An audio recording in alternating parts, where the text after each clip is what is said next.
riqueza do além, isso vai ter um custo a ser pago à frente, vai ter mais impostos à frente, vai ter mais taxas de juros, porque eventualmente o preço de mercado vai ter que predominar. Então, as pessoas tomam decisão com base nisso, né? Não são tão trouxas assim.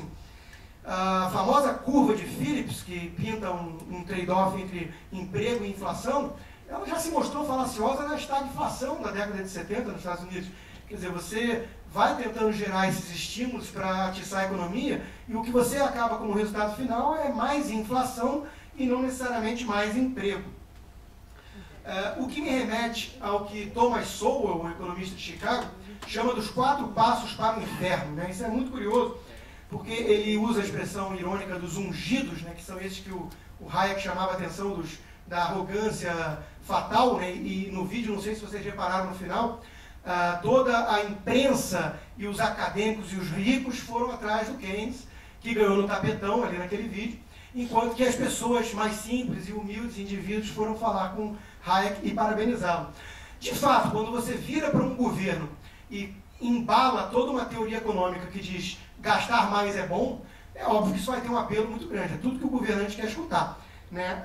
Então, esses 4 passos para o inferno que Thomas Sowell chama a atenção, primeiro, esses ungidos, leia-se o mainstream, os tecnocratas, os acadêmicos e os governantes, eles observam um problema, detectam que algo está errado, então algo deve ser feito para sair de A e chegar a B. Aí vem os economistas liberais e apontam que com aquelas medidas, uma vez que o diagnóstico está errado e a proposta dá mais veneno do que causou os problemas em primeiro lugar, não vai levar de A a B, mas sim de A a C, que é um lugar ainda pior. Aí o terceiro passo é ser ridicularizado pela imprensa, chamado de simplista, de todos os adjetivos pejorativos imagináveis. E o quarto passo, finalmente, é quando chega o resultado C, ou algo muito próximo, esse mainstream coça a cabeça, diz que teria sido muito pior se não tivesse feito essas medidas, né, o que é um argumento contrafactual, não dá para refutar, ou então que fatores exógenos atrapalharam aquele caminho maravilhoso dos seus modelos econométricos. Eu gostaria de citar aqui um dado só, porque eu falei de teoria de forma muito ampla, mas algumas estimativas apontam que já foram gastos ou criados ex nihilo algo na linha de 3 a 5 trilhões de dólares com essa crise desde 2008. 3 a 5 trilhões de dólares, isso não pode ser visto como not enough, né? Isso não pode ser visto como estímulo insuficiente. Mas é exatamente isso que alguns keynesianos estão usando como argumento. Faltou o estímulo. E gostaria de lembrar que a época que foi propagandeado essa necessidade desses estímulos todos, foi usado como argumento alarmista, catastrófico, que se isso não fosse feito, o desemprego chegaria a cifras assustadoras como 10% nos Estados Unidos. Na época estava em 6%. Hoje estamos em 9% de desemprego, não muito distante de 10%. 2 anos e meio depois dos estímulos, de 3 trilhões de dólares de estímulo só nos Estados Unidos, taxa de juros zero, com alguns membros do FONC, né, que decide a taxa de juros, como a Yellen, pedindo taxa de juros negativa, né, se fosse possível, nominal. Quer dizer, não aprenderam nada com as crises que aconteceram, com o que gerou, em primeiro lugar, esse tipo de crise, como a bolha imobiliária que nós vimos, ou a bolha da internet antes. Einstein dizia que insanidade é fazer tudo igual e esperar resultados diferentes. Eu vejo exatamente assim as receitas keynesianas. Quer dizer, parece que nunca aprendem que esse excesso de estímulo governamental de gastos públicos que vão ter que ser pagos eventualmente, porque o governo não cria riqueza do nada, ou monetários, o que apenas é imprimir pedaços de papel, não é riqueza de fato, que isso tudo não gera prosperidade de forma sustentável, coisa alguma, né? Esse foco demasiado no curto prazo precisa acabar. As pessoas precisam entender que o longo prazo é um somatório de curtos prazos e que se a gente não parar para ver estruturalmente o que está podre nesse modelo, nós vamos continuar repetindo esses ciclos cada vez mais amplificados ainda, por conta de mais e mais estímulos sem precedentes do que nós estamos vendo nos últimos 2, 3 anos. A coisa vai ser muito pior. Os austríacos estão alertando quanto a isso, enquanto que os keynesianos estão, muitos deles, perplexos, coçando a cabeça, sem entender por que continuamos com crescimentos pífios e com desemprego de 9% a 10% nas economias principais. Muito bom. Podemos... Então, só para finalizar, eu gostaria de dizer que eu chamo os keynesianos dos alquimistas modernos. Eles insistem nessa teoria de que é possível pegar chumbo e transformar em ouro com magia. Né? Parece que são pessoas que acham que é possível se suspender puxando o próprio suspensório. Não funciona, e a história mostrou sistematicamente que essas receitas apenas agravam o sintoma. Obrigado. Obrigado, Rodrigo. Eu estou aqui fazendo papel do Estado, que é dificílimo, né? Assim, você trazer regras, regulações e tal, disciplinar. E eu fico encantado também com as exposições, as duas excepcionais agora. E o Rodrigo falando aqui claramente sobre o Estado como falso financiador da economia, para resumir de uma maneira bem grosseira, mas é aquela frase que todos nós conhecemos, que não existe almoço grátis, né? É mais ou menos isso do que o Rodrigo está falando, num estilo UFC Combate, que é muito importante, porque eu acho que é para isso que a gente está aqui mesmo, né? E gostei especialmente aí como um curioso só, daquele cruzado de direita no Paul Krugman. Achei que ele deve estar tonto até agora. Vou passar a palavra para o Luiz Fernando agora, por favor. Bem, obrigado pelo convite. Eu vi que o tempo do Rodrigo foi bastante estourado. Vou me valer do tempo ter ser estourado também. Isso é uma crítica ao Estado, não? É uma crítica keynesiana ao Estado? Não, vamos deixar o mercado atuar, então, né? Sem regulação. Mas é o seguinte, então... Vamos deixar, né? Não, peraí. Vamos com calma, né? Isso é o seguinte, nós começamos, né, com um pouquinho mais de tempo para cada um, porque eu não estou interrompendo bruscamente as exposições, né? A primeira exposição foi um pouco além dos 15, a dele também foi um pouco além, e a sua vai até o fim com o teu bom senso, tá? Bom senso de cada um. Vamos lá. Então, eu confesso que eu vim aqui e não vim aqui para ficar provocando o pessoal da escola austríaca, né? E vim aqui para dar uma interpretação keynesiana, né, sobre a crise brasileira, a situação da economia brasileira, tudo. E quer dizer, o Rodrigo ficou o tempo todo fazendo provocações do keynesianismo, que ele não entende nada, sua leitura muito ruim de Keynes, nunca leu Keynes, tá? Muito ruim de keynesianismo, uma caricatura absurda, tá? Um discurso puramente ideológico. A análise da crise passou ao largo, quer dizer se o problema de política monetária expansionista, por que da magnitude dessa crise que a gente está vivendo? Por que ela não aconteceu antes? Tá? Quer dizer, faltou análise, né? Pura ideologia, quer dizer, essa coisa das escolas. Alguém me falou que é uma religião, né? Uma igreja pequena, uma coisa assim. Realmente eu fiquei muito absurdamente, uma visão realmente sem comentários. Uma visão muito, intensamente, foi uma coisa muito, assim, Alguém fala, estou assim, sem parar, estou atônica, assim, vamos falar um pouco de políticas econômicas, falar rápido sobre o Brasil. Evidentemente, a crise financeira internacional está muito mais campo para uma leitura keynesiana do que fazer uma análise da economia brasileira, mas eu não vou fugir um pouco aqui o que me foi proposto, também não vou ficar atacando aqui os austríacos. Para dar uma interpretação um pouco, não tem uma visão, quer dizer, uma visão política keynesiana em geral está relacionada a intervencionismo econômico e políticas econômicas expansionistas.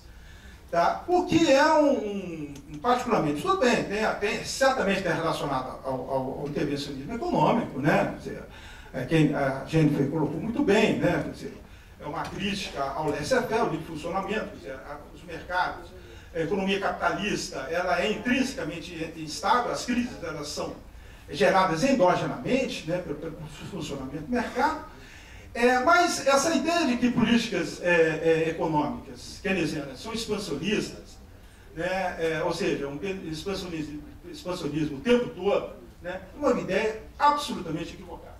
Tá? O Keynes não compartilhava com essa ideia, Né? Você tem que olhar o ciclo econômico, né? E dentro do ciclo econômico ver que tipo de política que vai ser adotada. Então tem um certo keynesianismo. Isso tem alguns keynesianos que têm essa visão, né? Normalmente o que eu chamaria de um keynesianismo vulgar, né? O Delfim Neto uma vez chamou de um keynesianismo de pé quebrado, né? É uma visão equivocada. Então, o Keynes, particularmente, ele acreditava, né, na complementariedade do Estado e do mercado, né, num artigo dele chamado O Fim do Laissez-faire, de 1927, e disse que a principal questão do policymaker é estabelecer qual é a agenda do governo e a agenda do não governo, né? Quer dizer, qual é o ponto de equilíbrio, né, entre o Estado e o mercado, né? Isso, evidentemente, eles não tinham uma receita de bolo para isso, né? Do ponto de vista ainda da visão do Keynes, né, está baseado no princípio da demanda efetiva, não é essa visão simplista de que a demanda agregada cresce absurdamente, como pau na máquina, não é disso, mas é levar seriamente, né, em conta de que decisões de produção e decisões de investimento não são feitas só a partir da disponibilidade dos fatores de produção, mas também são feitas com base em expectativas de demanda futura. Né? Quer dizer, a decisão, né, aquele que está na introdução do livro de economia, né, de quanto produzir, o empresário está olhando também perspectivas de crescimento da economia, de crescimento da demanda da economia. Né? Não é economia como agora, né, que você tem vários sinais, né, de que nós temos uma crise internacional, né, e novo desdobramento. É evidente, né, que os empresários ficam receosos, né, com relação às suas decisões de produção e de investimento.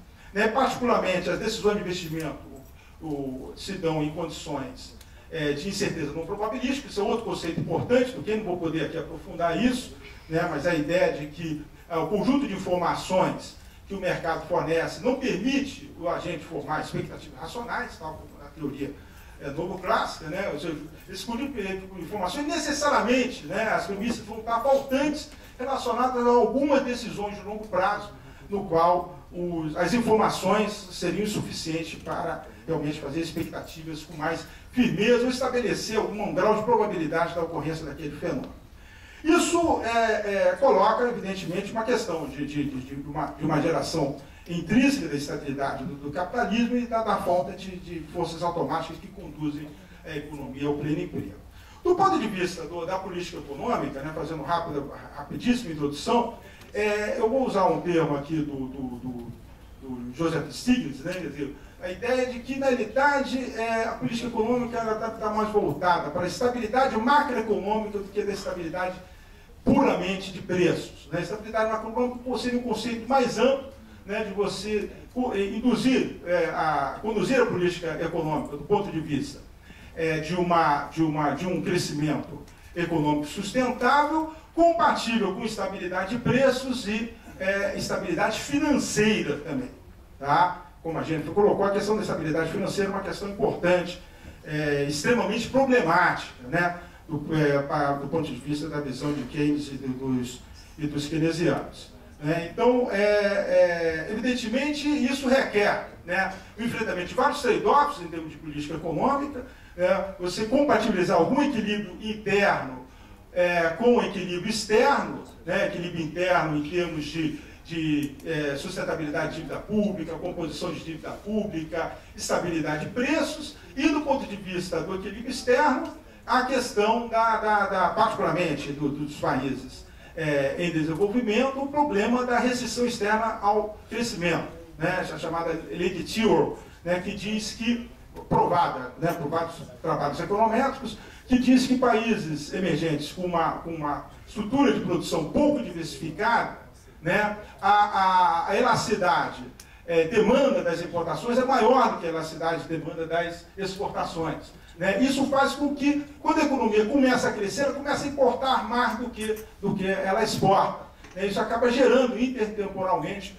uma crise de balanço de pagamento no futuro. E aí o governo é obrigado a adotar políticas econômicas excessivas para colocar a economia num novo equilíbrio. Então tem várias questões do ponto de vista da política econômica. Por exemplo, a questão da política fiscal, que do ponto de vista keynesiano é visto como um instrumento poderoso, né, anticíclico, que deve ser utilizado de forma anticíclica, né, mas é completamente equivocado pensar, né, que políticas keynesianas são políticas expansionistas, fiscais expansionistas o tempo todo. O Keynes era favorável, né, ao equilíbrio fiscal de longo prazo. Tá? Até porque, para você ter adotar uma política, poder utilizar uma política fiscal anticíclica, você deve fazer, no momento de crescimento econômico, fazer superávites fiscais para que você possa ter equilíbrio intertemporal e possa utilizar a política fiscal de forma contracíclica.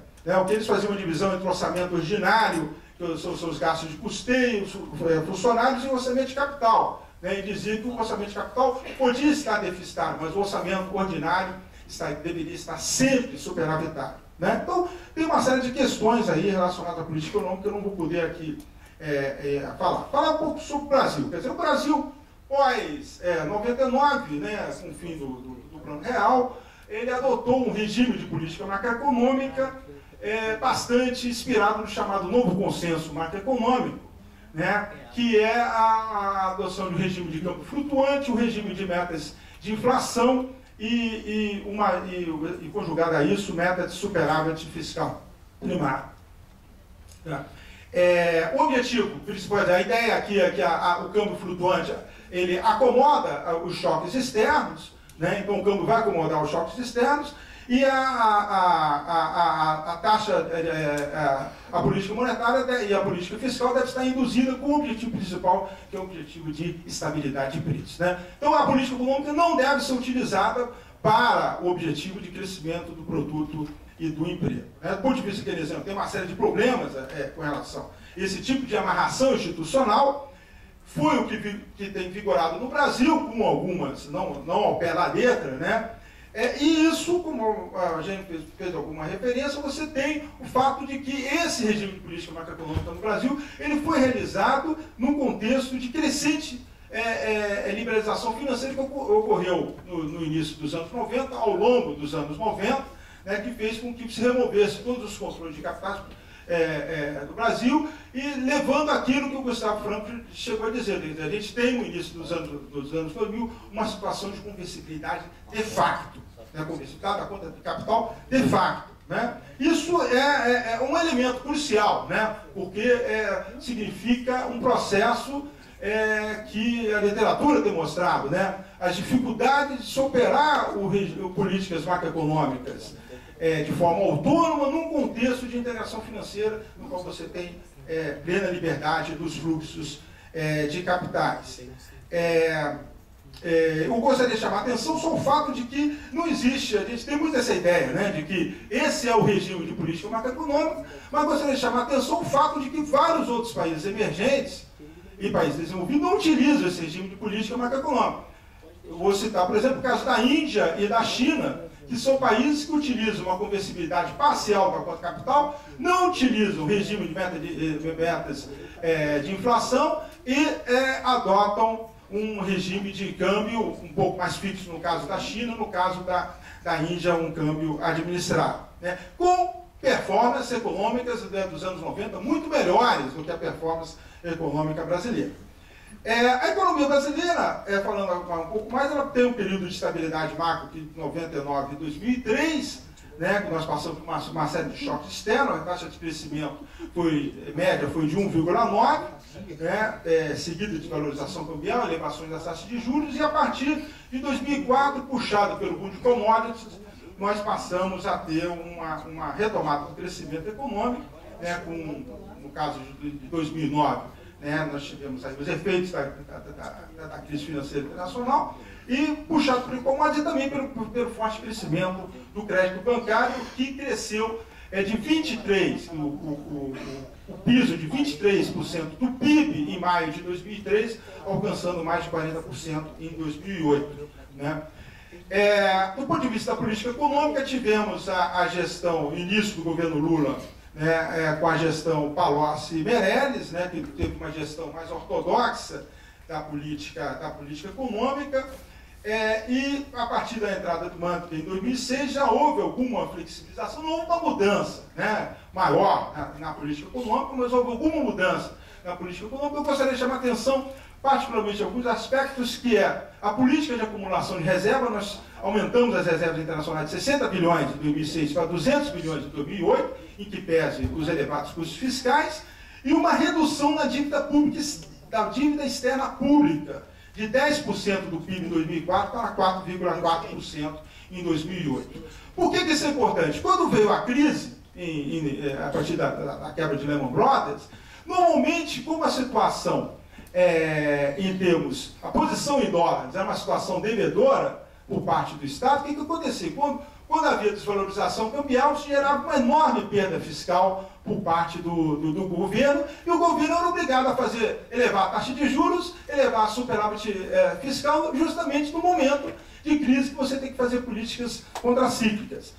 O fato de nós termos acumulado reservas e ter reduzido a dívida fez com que nós tivéssemos uma posição ativa em termos de dólar. O efeito imediato da desvalorização cambial foi um efeito positivo do ponto de vista das finanças públicas. Então o governo pode fazer uma política anticíclica, ele teve espaço para fazer política anticíclica. Gostaria de chamar a atenção que foram decisões políticas que foram feitas anteriormente, que permitiram que o governo fizesse uma política, por exemplo, uma política fiscal que reduziu 1% mais ou menos em termos de redução do superávit primário, com efeitos importantes do ponto de vista da diminuição dos efeitos da crise econômica. A nota destoante, né, na crise de 2008 foi a política monetária. O governo manteve a política de juros alta em 2008, só vindo a reduzir em 2009. Tem uma jornalista econômica carioca, que vocês certamente devem saber quem é, que normalmente tem uma visão bem liberal, e ela falou uma coisa do Meirelles. Quer dizer, o Meirelles, numa entrevista, disse: olha, eu não sabia qual era o tamanho do tombo da crise que viria para frente. Essa jornalista falou o seguinte: o que se espera de um banqueiro central é capacidade de olhar para frente, e olhar os sinais e tomar decisões a partir disso, não ficar olhando só para o passado, criticando o erro da política monetária. Nós pagamos o preço de uma recessão. Possivelmente, se a gente tivesse flexibilizado a política monetária, a partir da crise de Lehman Brothers, a gente não teria tido uma recessão em 2009. Outro aspecto que eu gostaria de chamar a atenção é que também, particularmente, se eu não me engano, a partir de 2005, passa a ter uma política de crescimento do salário mínimo, de crescimento real mais agressiva, e de forma geral, fazendo uma provocação, a maioria dos economistas, certamente entre 10 economistas liberais, dizem que o Brasil iria quebrar se tivesse um crescimento real do salário mínimo. O Brasil não quebrou. E teve essa política de crescimento do salário mínimo, dados seus efeitos, de piso de salário para os demais salários, dado o seu peso sobre as transferências previdenciárias, teve e tem tido enormes efeitos distributivos positivos em termos de renda no Brasil. O Brasil perdeu algumas, eu acho que a partir da crise houve algumas oportunidades perdidas, Eu acho que particularmente em 2009 a gente poderia ter feito uma política de redução mais agressiva da taxa de juros, teria uma situação bem mais confortável, perdeu ali uma janela de oportunidade. Em 2010, eu acho que a política fiscal seguiu moderadamente expansionista, quando o governo já tinha passado, a economia já estava recuperando, o governo já poderia fazer uma política, tentando fazer um ajuste fiscal, aproveitando aquela janela de oportunidade. Era ano eleitoral, o governo fez uma política expansionista, eu acho que perdeu uma oportunidade ali, houve um aumento de gastos custeiros extremamente importante. E por último, também a questão que tem sido problemática, a questão dessa apreciação na taxa de câmbio. Eu acho que o governo tem sido foi bastante leniente com relação à questão da taxa de câmbio. Isso tem pego no osso do setor industrial, particularmente do setor manufatureiro, Todos os dados mostram isso. Há uma clara tendência à desindustrialização da economia brasileira, o que tem sido bastante problemático. Falando, só para terminar, falando um pouquinho do governo da Dilma, que pegou uma economia relativamente aquecida, pegou um choque de preço de commodities no início, e também o próprio processo de crescimento de renda, do segmento de baixa renda, também, e do segmento de média renda, ele também tem alterado o mix de consumo de tradables e non-tradables, aumentando a participação de non-tradables na cesta de consumo, o que tem levado a uma mudança de preços relativos, o que tem gerado como um fator estrutural também um aumento inflacionário. Então, enfrentou alguma pressão inflacionária, um risco claramente de piora no cenário internacional, mas com continuidade dos fluxos de capitais positivos, né? Isso, a resposta da política econômica da Dilma tem sido a adoção de controles de capitais, que, a meu juízo, dada a magnitude dos fluxos de capitais, são controles leves para enfrentar esse problema de apreciação da taxa de câmbio. Adotou restrições de consumo de crédito, né, em dezembro do ano passado, as chamadas medidas macroprudenciais, que estão dando efeitos agora, né, do ponto de vista até da desaceleração do crédito e do consumo. Mais recentemente adotou uma política de redução de taxa de juros, né, você tem aí de 12,5% para 1,5%, né, olhando, né, aí sim, olhando para frente, seja do ponto de vista dos sinais de desaceleração da economia brasileira, seja do ponto de vista dos sinais de desaceleração da economia mundial, eu acho que o governo tomou uma atitude acertada. Manteve o compromisso, manteve o compromisso com os superávites fiscais primários aí da ordem de 3% em 2011 e 2012. Só para terminar, quer dizer, eu acho que eu não vejo a política econômica da Dilma mil maravilhas. Eu acho que tem problemas, nós temos vários problemas aí para enfrentar. Né? Um problema que eu gostaria de chamar, dois problemas só para terminar, que eu acho que são cruciais. Né? O primeiro é que tem que fazer uma reforma no sistema financeiro. E eu estou falando por reforma duas coisas. O governo tem que aproveitar a queda da taxa de juros, né, e fazer uma mudança no perfil da dívida pública. Depois eu posso falar um pouquinho mais sobre isso.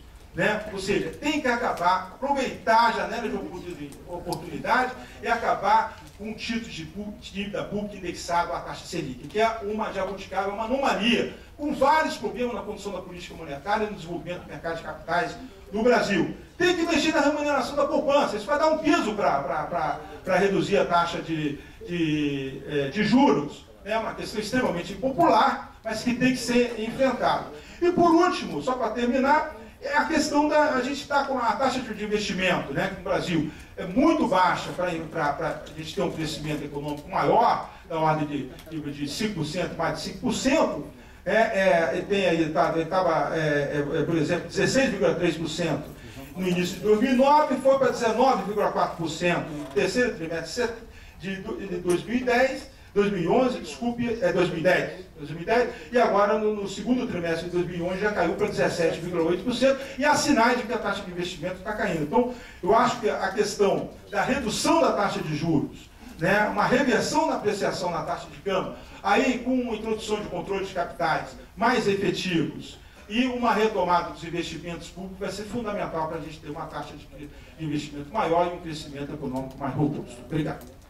Muito bem, professor Luiz Fernando de Paulas, que veio, inclusive, com uma proposta de política econômica, falando já do Brasil. Falou também, né, sobre o keynesianismo, não necessariamente como uma proposta sempre expansionista em relação à questão fiscal, e vestiu a camisa e iniciou a sua exposição de uma maneira bastante contundente.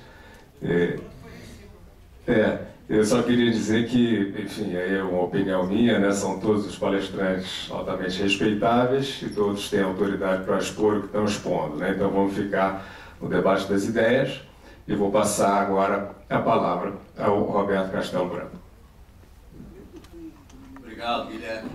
Boa noite a todos. Eu fico feliz em vir esse evento dos alunos do IBMEC. Eu fui diretor do IBMEC há muitos anos atrás. Parabenizo em especial a Virgínia e aos componentes do centro acadêmico. Eu, como último a falar, eu fico na posição do 7º marido da Elizabeth Taylor na sua noite de núpcias. Todo mundo já é sabido que todos esperam de mim. O meu grande desafio é fazer alguma coisa diferente. Eu não sou da escola austríaca, nem profundo conhecedor de Hayek. Eu tive o privilégio, a felicidade de ter minha educação, tanto na Fundação Getúlio Vargas como na escola de na Universidade de Chicago, baseado nos conhecimentos da escola de Chicago, quando nos anos 70 se processava uma grande revolução na teoria econômica. E nós temos vários pontos de convergência com os membros da escola austríaca, que foi fundada pelo Karl Menger, que era professor da Universidade de Viena no final do século XIX, teve com seus mais ilustres seguidores Ludwig von Mises e o Hayek, que foi o primeiro economista a favor das ideias de mercado, a ganhar o Prêmio Nobel em Economia em 1974, mas temos algumas divergências também no que diz respeito à teoria monetária, aos ciclos econômicos, à macroeconomia, e principalmente, e aí temos uma discordância não só com os Hayekianos, também com os keynesianos.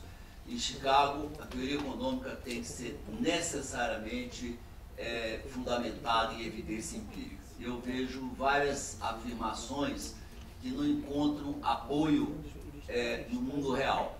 Eu, quando era criança, era um grande fã, era um leitor ávido dos aventuras de Sherlock Holmes. E Sherlock Holmes era um técnico forense.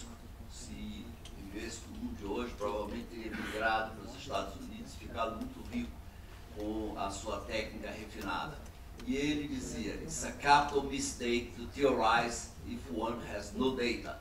Toda teoria ela tem que ter proposições que sejam testáveis empiricamente e suportadas pela evidência empírica. Outro ponto importante nas ideias de Chicago é a teoria do capital humano, a importância do capital humano para o crescimento econômico. E, finalmente, o uso da teoria econômica para analisar problemas que não são vistos normalmente como problemas econômicos, como o vício, o crime, o casamento. E eu fico feliz aqui de ter um debate sobre economia numa escola de relações internacionais, promovida por alunos de relações internacionais. Isso mostra que os caminhos seguidos pela Universidade de Chicago, nesse caso específico, uma revolução promovida por Gary Becker, foi na direção certa. Bom, entre muitas coisas que foram faladas aqui, embora tenha algumas divergências, o Rodrigo é mais da escola austríaca, então temos algumas divergências em metodologia, algumas questões, mas eu concordo plenamente com ele quando ele atacou o Paul Krugman. Paul Krugman hoje se apresenta como grande expoente do keynesianismo e realmente isso é motivo de piada. Quando ele fala dos animal spirits keynesianos, os espíritos animais, que diabo é isso? O que são esses espíritos animais? É uma coisa muito vaga. Na realidade, um ponto fundamental, uma questão muito importante para se tomar uma decisão de investimento, eu digo isso porque não só eu participei da academia no passado, mas como vivo no mercado de trabalho há muitos anos, é a expectativa de um ambiente econômico estável ao longo do tempo. E o keynesianismo, ao achar que os mercados são naturalmente instáveis e é necessária a intervenção do Estado na economia, criam incerteza e criam condições contrárias ao investimento. A Jennifer falou, e os keynesianos acreditam piamente nisso, que atrás do emprego está o Estado. E aí vem a chamada ideia do multiplicador keynesiano, tão querido dos keynesianos. A Christina Homer, que era uma figura influente no time Obama, disse que para cada dólar que o governo americano ia gastar, ia se gerar 1,6 dólares de produto. Recentemente, o secretário de Agricultura dos Estados Unidos foi mais além. Para cada dólar se gera $1,80 de produto real. Bom, isso não se sustenta nem do ponto de vista teórico, nem empírico. Do ponto de vista teórico, isso significa, como o Rodrigo falou, mágica. Quer dizer, o governo cria alguma coisa do nada, os mercados não reagem. O fato do governo gastar mais hoje não encontra nenhuma reação por parte do setor privado. Quer dizer, ninguém espera como é que o governo vai pagar essa conta. Com mais inflação, com mais impostos. Então, isso provoca uma retração dos outros componentes da demanda agregada, do consumo, do investimento, das exportações líquidas, e não se concretiza no mundo real, não se concretiza essa mágica. Os keynesianos acreditam em Papai Noel, acreditam em free lunch. E como Milton Friedman diz, there is no such a thing as a free lunch, even in France. Segundo ponto, do ponto de vista empírico, não existe nada empiricamente que sustente essa hipótese. Os trabalhos mais sérios sobre o multiplicador keynesiano, feito por Robert Barrow, que, por sinal, é professor hoje em dia da Universidade de Harvard, e que se queixava, no passado, disse, poxa, estava se processando uma revolução da teoria econômica em Chicago, e em Harvard nada disso era passado para nós. Como disse o Lawrence Summers, que é também um keynesiano criado na teoria keynesiana, disse, poxa, na minha juventude eu olhava o monetarismo como um diabo, olhava o Milton Friedman como um diabo, e hoje eu tenho respeito por eles. Por quê? Porque muitas das teses keynesianas não encontram sustentação empírica em estudos, nem tampouco no ponto de vista no mundo real. Nós olhamos, o governo americano gastou centenas de bilhões de dólares, American Recovery Act. O que aconteceu? A economia americana tem uma das recuperações mais pífias de recessões. Geralmente, após uma recessão, uma economia tende a se recuperar a uma taxa de crescimento mais elevada que sua taxa de crescimento de longo prazo, potencial de longo prazo. A economia americana não conseguiu fazer isso, apesar de toda a injeção keynesiana do time Obama. Na realidade, o Estado está por trás das crises. Nos anos 30, o grande responsável pela grande recessão foi o Federal Reserve, que contraiu a oferta monetária, gerou uma crise bancária espetacular, e essa crise se propagou com mais intervenção do Estado na economia, com protecionismo que rolou pelo mundo todo, começado nos Estados Unidos com a lei Smoot-Hawley. E, além disso, quando a crise bancária acabou em 1933, nós temos aí uma outra característica dessa crise. Um dos seus piores subprodutos é a tendência à intervenção crescente do Estado na economia. As pessoas ficam em busca de um salvador, e o grande salvador, o pai dos pobres, é o Estado. E aí nos Estados Unidos veio Franklin Delano Roosevelt, que foi uma grande ameaça à economia americana, com seu New Deal, perseguindo, atacando os mais ricos, afastando investimentos, estimulando os sindicatos radicais, criando controles de toda a natureza, procurando asfixiar o setor privado. Em função disso, a economia americana só foi salva pela guerra, em 1941, quando o seu produto estava 30% abaixo da tendência de longo prazo. No Brasil, o grande salvador foi Getúlio Vargas, e o Getúlio Vargas provocou enormes danos à economia brasileira, seja no mercado de capitais, criou as preferenciais, ações preferenciais, permitindo que uma pequena parcela do capital, um grupo controlasse uma empresa, criou a lei das falências concordadas, criando um viés pró-devedor, que no final das contas acabou por restringir o crédito ao setor privado no Brasil durante muitos e muitos anos. Criou uma consolidação de leis de trabalho de inspiração fascista, sob o manto de ser outro salvador da pátria. O que aconteceu nos Estados Unidos que gerou toda essa crise financeira? Na origem disso está o Estado, o populismo dos governos Clinton e Bush. Por que isso? Se nós olharmos para a taxa de desemprego nos Estados Unidos, nós vemos que até a recessão de 91, o tempo de se recuperar, em média, os empregos perdidos numa recessão eram recuperados em cerca de 8 anos e meio. A partir daí, esse tempo de recuperação se estendeu enormemente. Por outro lado, se nós observarmos o comportamento dos salários reais e taxas de retorno da educação, a diferença de salários reais entre as pessoas que têm pós-graduação e que têm graduação aumentaram bastante. E aumentou mais ainda entre os que têm só graduação e que têm o high school. E assim por diante. A taxa de retorno da educação aumentou muito. Por quê?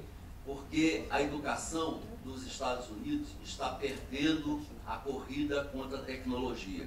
Então, o grande sonho americano passou a se tornar inviável para milhões de pessoas, para aqueles que não podiam pagar uma educação superior. E qual é a forma de lidar com isso? É exatamente que os governos aqui do Rio de Janeiro fizeram para lidar com o problema de insuficiência de transporte público urbano. Em lugar de expandir o metrô, optaram pela solução simples e populista das vans. Nos Estados Unidos, os governos optaram por aumentar, facilitar brutalmente o acesso ao crédito, inclusive o crédito imobiliário, que é o sonho de toda a família de classe média, que é ter uma casa no subúrbio. E isso está na raiz dessa crise nos Estados Unidos. E por que os Estados Unidos não conseguem sair desse problema? Porque simplesmente o governo Obama tem uma identificação errada, acha que mais Estado é bom. Ele acha que, tornando a economia americana mais parecida com a economia europeia, ele vai fazer os Estados Unidos crescer. Mais regulação, mais Estado, mais incentivos fiscais, mais despesas do governo, e tudo isso vai resolver. Não resolveu e não vai resolver. Na Europa ocidental, na Europa continental, nós temos um problema um pouco diferente. Na Europa ocidental, na Europa continental, perdão, nós temos como responsável por esses problemas, no fundo, o que eu costumo chamar de capitalismo francês. O capitalismo francês também é capitalismo, mas é um capitalismo diferente. É o capitalismo de Estado. É o capitalismo que cria privilégios especiais. Você tem mercados duais de trabalho. Num, você tem todos os benefícios, trabalha-se poucas horas por dia, férias longas, aposentadorias precoces, enquanto o chinês está tentando descobrir uma maneira de trabalhar 35 horas por dia, o francês fica enormemente aborrecido de ter que trabalhar 35 horas por semana.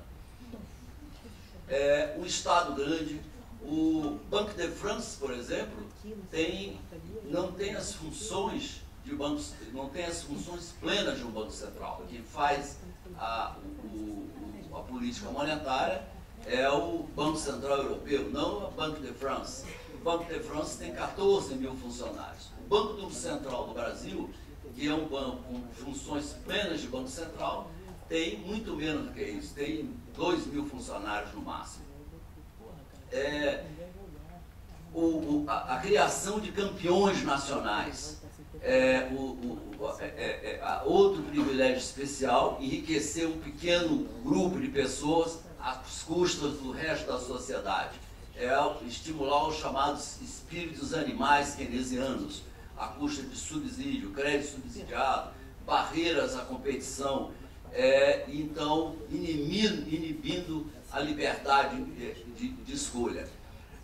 O resultado disso é essa recessão, essa crise. É claro que se você é filho de uma família rica, se você tem uma grande herança como os franceses, em termos de capital físico e capital humano, você pode viver, passar o resto da vida trabalhando muito pouco ou até nem trabalhando. Mas se você é filho de uma família pobre, você vai se ferrar. Se você não trabalhar, vai se ferrar. Isso acontece com os portugueses e os gregos. Eles não são filhos de família rica, são os filhos de família pobre. O que está salvando eles é que eles têm uma tia rica, a Angela Merkel, que está dando lá muito relutantemente, está dando um dinheirinho para eles. Mas eles têm que se ajustar. A solução para eles é trabalhar mais, reduzir gasto do governo, reduzir o Estado, privatizar a empresa. Aí sim eles vão recuperar a saúde. Se fala assim, foi liberalização financeira, isso não encontra sustentação no mundo real. Por exemplo, ao longo dos últimos 10 anos, a Itália encolheu. O produto real per capita da Itália caiu. A Itália cada vez mais está diminuindo. A Itália é a Argentina da Europa. A Itália é um país onde tudo isso que eu falei, altos impostos, grande intervenção do Estado na economia, tão ao gosto dos keynesianos, está lá. E o resultado é estagnação a longo prazo. E isso nós vamos ver. No Brasil, infelizmente, nós, entre optar por um capitalismo livre, de livre mercado, e um capitalismo francês, nós parecemos abraçar o capitalismo francês. A relutância em privatizar certos setores, como a infraestrutura. Uma das fraquezas do Brasil no processo de crescimento econômico a longo prazo é exatamente a falta de infraestrutura física, a deficiência. Isso vai de portos, aeroportos, estradas e até a infraestrutura mais moderna, um acesso à internet que é extremamente lento e caro no Brasil.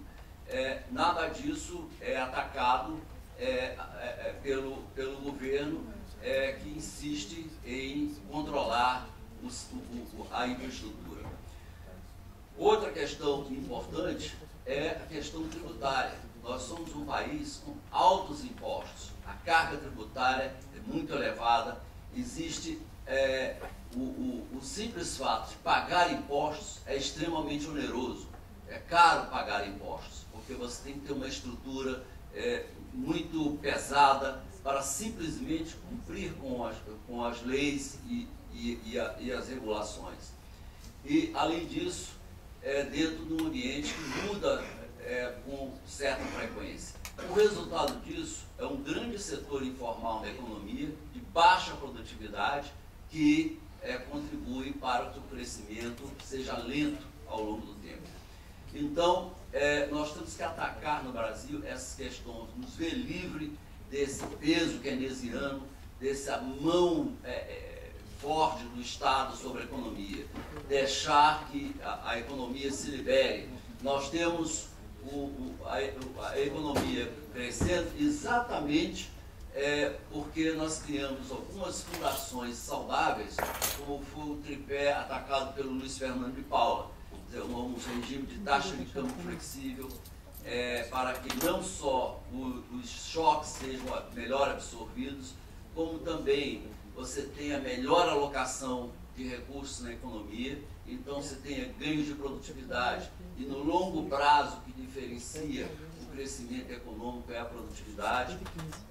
A evidência empírica mostra que países que têm taxa de câmbio flexível tendem a crescer mais rapidamente do que países que têm taxas de câmbio fixas ou ligadas a outra moeda.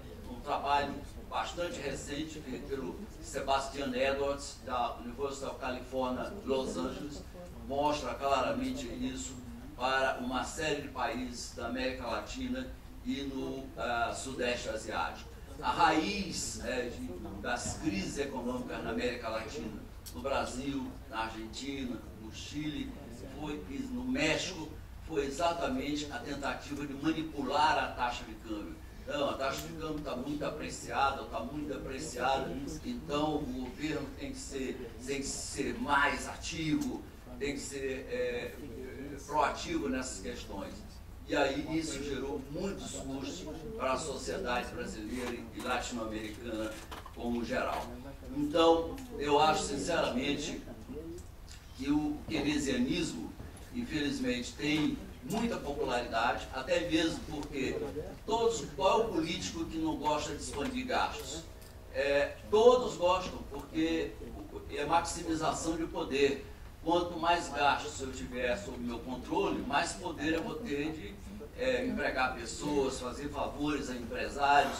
Então, infelizmente, nós temos essa história do capitalismo de Estado. E é muito ruim se ver a volta ao passado de muitas políticas que claramente deram errado. Foi essa política de Estado grande, de criar benefícios especiais para determinados setores. Tudo isso, se nós olharmos um pouco para o passado, não muito distante, nós vamos ver que deu tudo errado. Controle de preços, controle de salário, não se cria crescimento econômico aumentando o salário mínimo. Se cria crescimento econômico com educação, com estímulos à produtividade, com investimentos, dando os incentivos adequados, corretos, para que as pessoas